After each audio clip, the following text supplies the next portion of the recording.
महामहिम के अभिभाषण के पूर्व मैं चाहता हूँ कि आप लोग सभी लोग जोरदार तालियां नहीं हुई। ताली की समस्या है, जोश आ जाता है, होश गायब हो जाता है, ताली बंद हो जाएगी।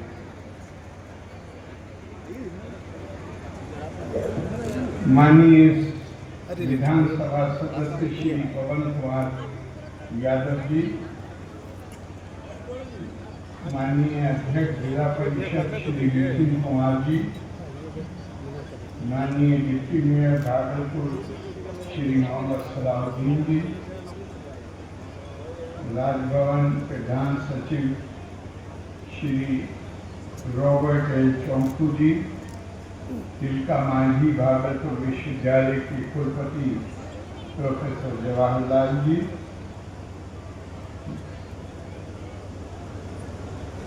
विभिन्न विश्वविद्यालयों के कुलपतिगण,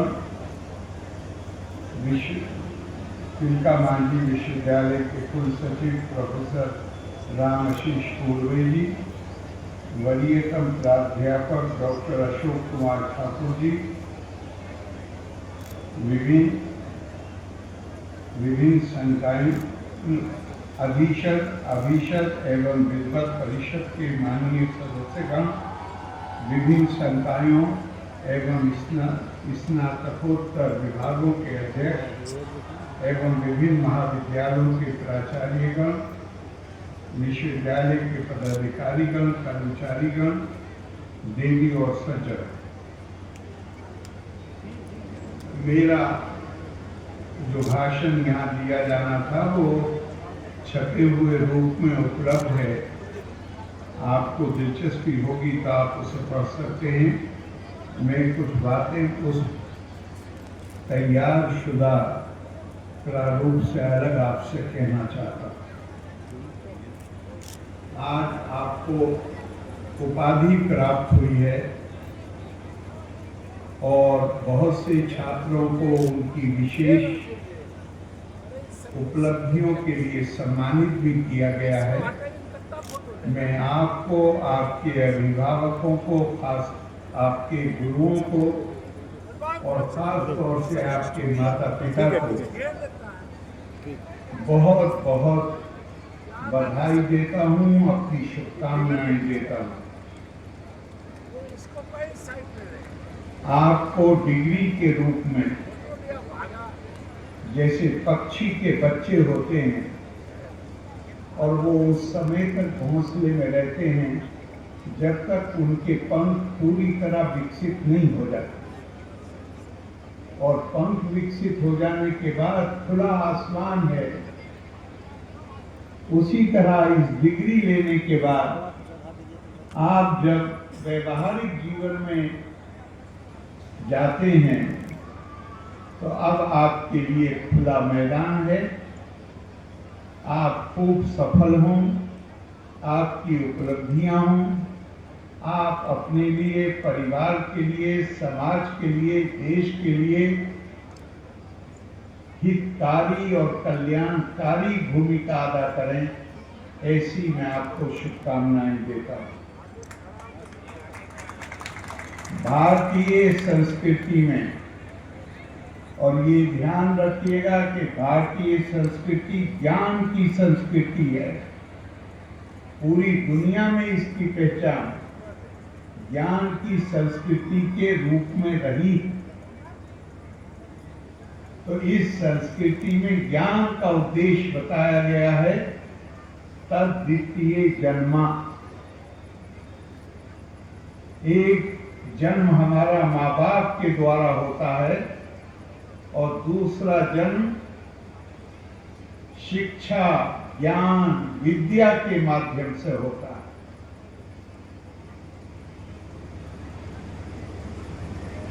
छोटे बच्चे के रूप में हमारी संवेदनशीलता, हमारी करुणा, उसका दायरा सीमित होता है।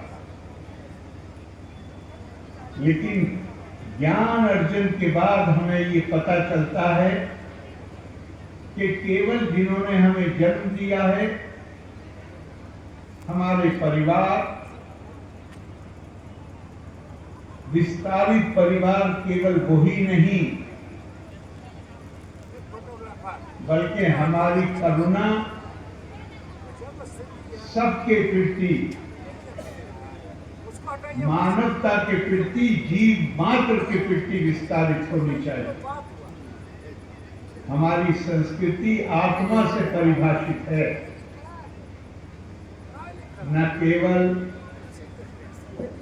अभी आप थोड़े दिन पहले हमारे यहाँ G20 हुआ था, आपने सुना होगा। उसका ध्येय वाक्य के रूप में हमारा एक पुराना श्लोक है, उसके 2 या 3 शब्दों का प्रयोग किया गया था, जिसमें कहा गया है, अयम नीच परो वेति गणना लघुचेता सा उदार चरिता नाम तू वसुदेव कुटुंबकम।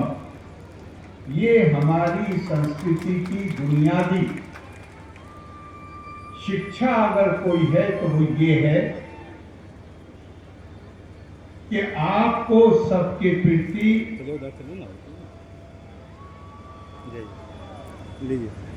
श्रीमद् भगवद गीता में भी एक बड़ा सुंदर फ्रेज, श्लोक नहीं कह रहा हूं मैं, 2 शब्द प्रयोग हुए। परमात्मा के लिए कहा गया, सुहृदम सर्वाणी भूतानि। सुहृदम कहते हैं जो आपका बहुत ही आपके नजदीक जो मित्र होता है, उसको संस्कृत में सुहृदम कहते हैं। सुहृदम सर्वाणी भूतानि, तो वो तो सबका मित्र है, और वो सबका मित्र है, और हम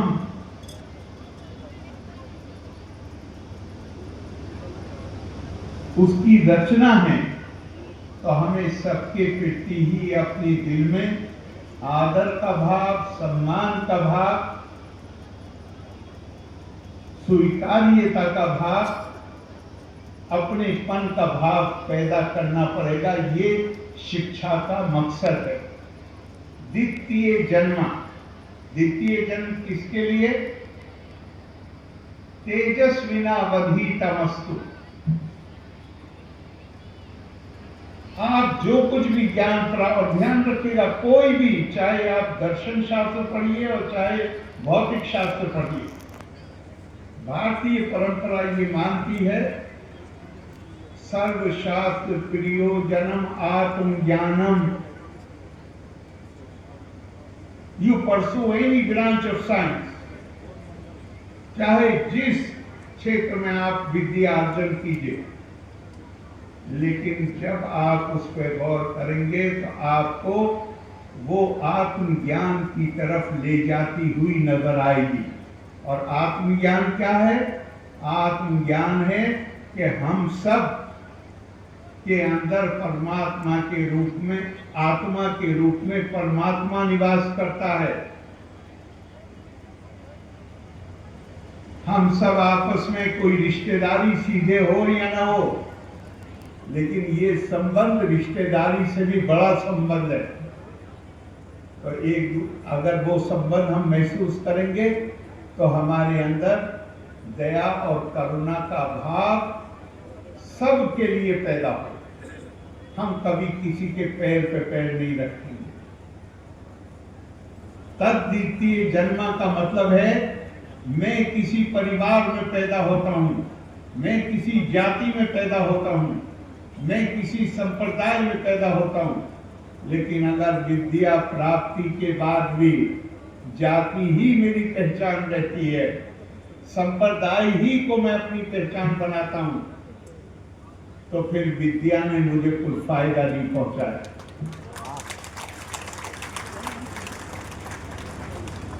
एक मानुषी जाति, सारे इंसानों की जाति एक है। ये कहां से पता चलता है? जब हम ज्ञान प्राप्त करते हैं तो फिर ये आता है। और निश्चित तौर पे मुझे विश्वास है कि यूनिवर्सिटी की अथॉरिटी ध्यान रखती हैं इस बात का। नई एजुकेशन पॉलिसी में इसकी बहुत बात की गई है विद्या के उद्देश्यों में एक उद्देश्य तो मैंने बताया जो सबसे बड़ा है, और उसके साथ ये भी उद्देश्य है, अर्थ करी चा विद्या। विद्या प्राप्ति के बाद आपके अंदर ये क्षमता आनी चाहिए कि आप केवल नौकरी नहीं बल्कि कोई भी सम्मानजनक तरीके से अपनी जीविका का भी व्यवस्था कर सकें और दूसरों को भी उस व्यवस्था के करने में मदद कर सकें। आज आप डिग्री प्राप्त करने के बाद हमारे यहाँ 4 आश्रम कहे गए हैं। एक ब्रह्मचर्य आश्रम है जिसमें आप, जब ब्रह्मचर्य अकेले सेलिबेसी को नहीं कहते, ब्रह्मचर्य उस समय को कहते हैं जिसमें आप विद्यालय में रहकर, छात्र बनकर, विद्यार्थी बनकर आप ज्ञान अर्जन का काम करते हैं। तपा स्वाध्याय निरितम, हमारी संस्कृति ज्ञान की संस्कृति है, इसलिए वो हमसे कहती है कि केवल विद्यालय में नहीं, विश्वविद्यालय में नहीं, यहाँ से निकलने के बाद भी ऐसा कोई दिन आपके जीवन में नहीं होना चाहिए जिसमें आप कोई सी नई बात को न सीखें, नया ज्ञान न प्राप्त करें। और अब आप गृहस्थ आश्रम में प्रवेश करेंगे। भारतीय परंपरा हमें बताती है कि गृहस्थ जीवन कैसे जीना। मैं आपको उसकी याद दिलाना चाहूँगा।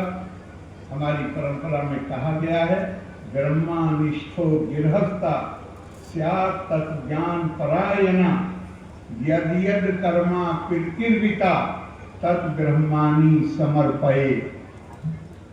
कैसे जीना है गृहस्थ आश्रम?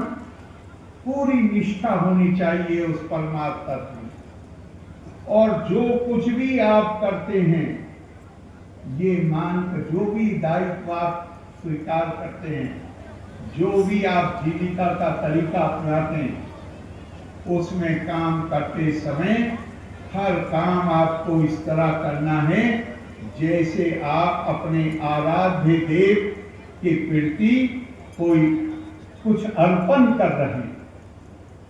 तो अगर आप जहाँ पूजा होती है वहाँ जाते हैं तो वहाँ पे आप कुछ मिलावट का सामान तो नहीं अर्पित करते हैं, बल्कि बहुत ही निष्ठा के साथ, सदाचार, सादगी के साथ, विनम्रता के साथ वहां जाके हम शीश झुकाते हैं। हमारी परंपरा हमसे ये अपेक्षा करती है कि जिनकी सेवा की जिम्मेदारी हमारे ऊपर हम स्वीकार करते हैं वो भी हमारे आराध्य हैं। उनके कोई भी काम जो हमें करने हैं वो उसी भाव से करने हैं जैसे कि ये एक हम कोई चीज अर्पित कर रहे हैं। मुझे पूरा विश्वास, यद कर्मा पितृर्विता तद ब्रह्मानि समर्पये, वो भाव होगा तो फिर कभी हम अगर सरकारी अधिकारी हैं तो हमसे दुराचार की संभावना खत्म हो जाएगी। हम अगर व्यापारी हैं गृहस्थ आश्रम में तो भी हमसे इसकी अपेक्षा कोई नहीं करेगा कि हम गलत तरीकों से फायदा कमाने की कोशिश करें। हमारे अंदर सेवा का काम है, हमने लिया है अपने ऊपर, तो फिर हम उसमें आलस नहीं दिखाएंगे, चाहे जो भी काम हम उसको करेंगे। तो ये हमारे यहाँ ये परंपरा है। आज आप में से बहुत से लोग उच्च शिक्षा में जाएंगे, लेकिन बहुत से लोग गृहस्थ आश्रम में प्रवेश करेंगे आज के बाद। मैं आप सबको अपनी शुभकामनाएं देता हूँ। आज के दिन एक और बात मैं कहना चाहता हूँ। देश इस वक्त, मुझे नहीं पता हमें कितना अंदाजा है, लेकिन भारत, अभी आपने परसों देखा है कश्मीर में पहलगाम में 28 लोगों, मासूम निहत्थे लोगों की, जो टूरिस्ट थे, जिनकी नई उसमें कई ऐसे थे जो नई शादी हुई थी और वहां पे कुछ समय बिताने के लिए गए, उनकी नृशंस हत्या की गई। अब ये इतने ज्यादा लोग मरे हैं, इसलिए हमारी सबकी संवेदनाएं जागृत हो गई। लेकिन ये काम पिछले कई वर्षों से नहीं, दशकों से जिन लोगों की समझ में ये बात आ गई 1971 के बाद कि भारत को पारंपरिक फौजी तरीके से तोड़ा नहीं जा सकता, कमजोर नहीं किया जा सकता, उन्होंने कहा कि अब गैर पारंपरिक तरीके से हम भारत पर हमले करेंगे और आतंकवाद को स्टेट पॉलिसी बना लिया गया, राज्य की नीति बना लिया गया ताकि हम भारत को कमजोर कर सकें।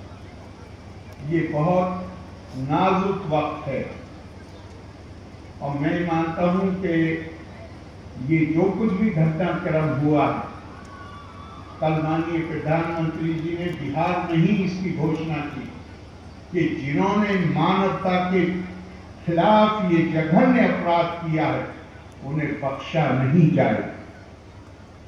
उन्होंने कहा कि वो कहीं भी पनाह ले ले, उनको ढूंढ के निकाला जाएगा और उनको सजा दी जाएगी। भारत अहिंसा और शांति में विश्वास करता है, लेकिन अहिंसा का मतलब ये नहीं है कि हम आतंक के सामने सर झुकाते। हमारी परंपरा हमसे कहती है, अगरता चक्रो वेदा प्रश्ता सशरम धनु इदम ब्राह्मण इदम छात्रम शास्त्रादपि शस्त्रादप। हमारे पास सॉफ्ट पावर होनी चाहिए, हमारे पास ज्ञान की शक्ति होनी चाहिए, विवेक की शक्ति होनी चाहिए, हमारे अंदर अपनी बात को रखने की वाक्पटुता होनी चाहिए और हमें समस्याओं का समाधान सॉफ्ट पावर, ज्ञान के जरिए, संवाद के जरिए करना चाहिए। लेकिन अगर अतिवाद में यह विश्वास करने वाले, आतंक को राज्य की नीति बनाने वाले, संवाद की शक्ति को स्वीकार नहीं करते, तो फिर शक्ति का संवाद करने की भी क्षमता हमारे अंदर होनी चाहिए। शक्ति भी हमारे पास होनी चाहिए, कृष्ण सशरम धनु, जिससे हम अपनी रक्षा कर सकें। भारत की प्राचीन संस्कृति है, उस पर आधारित एक जीवन शैली। जो लोग हमें तोड़ना चाहते हैं या कमजोर करना चाहते हैं, वो केवल भौतिक तौर पे नहीं, वो हमारे आत्मबल को तोड़ना चाहते हैं, हमारी जीवन शैली को में विघटन डालना चाहते हैं।